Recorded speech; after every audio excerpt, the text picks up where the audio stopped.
மூடிவிட்டால் என்பது உதாரணம் பாருங்க. இன்னைக்கு தமிழகத்தில் 62% குழந்தைகள் தனியார் பள்ளியில, 37% குழந்தைகள் அரசு பள்ளியில்.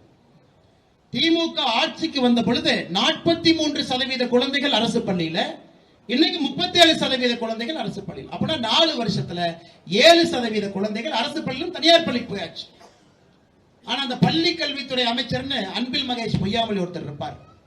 அவர் வேலை உங்களுக்கு தெரியும். எங்க உதயநிதி ஸ்டாலின் போறாரோ அவருக்கு முன்னாடி ஒரு அறிக்கை லைட் எடுத்துட்டு போறது மட்டும்தான் இவர் வேலை. நான் சொல்றேன், யாரும் தவறா நினைச்சுக்கோங்க. இதெல்லாம் ஒரு பள்ளி கல்வி. ஐயா கக்கன் அவர்கள் இருந்த பொறுப்பு.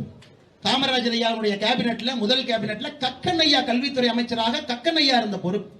இன்னைக்கு எப்படிப்பட்ட மனிதர்கள் பெட்ரோமாக்ஸ் லைட் எடுத்துட்டு போறவங்க கல்வித்துறை அமைச்சரா இருக்கிறாங்க பாருங்க. இன்னைக்கு அரசு பள்ளியில 37% மாணவர்கள் மட்டும்தான்.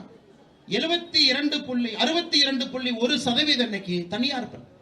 7% திராவிட முன்னேற்ற கழக ஆட்சி வந்த பிறகு அரசு பள்ளி தனியார் பள்ளி போயிட்டான்.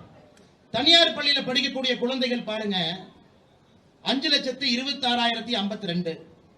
அரசு பள்ளியில படிக்கக்கூடிய குழந்தைகள் 3,21,303. அதனாலதான் திரும்ப திரும்ப சொல்றோம், தமிழகத்தை பொறுத்தவரை மக்களுக்கு வேற ஏதோ வேணும், அரசியல்வாதிகளுக்கு வேற ஏதோ வேணும்.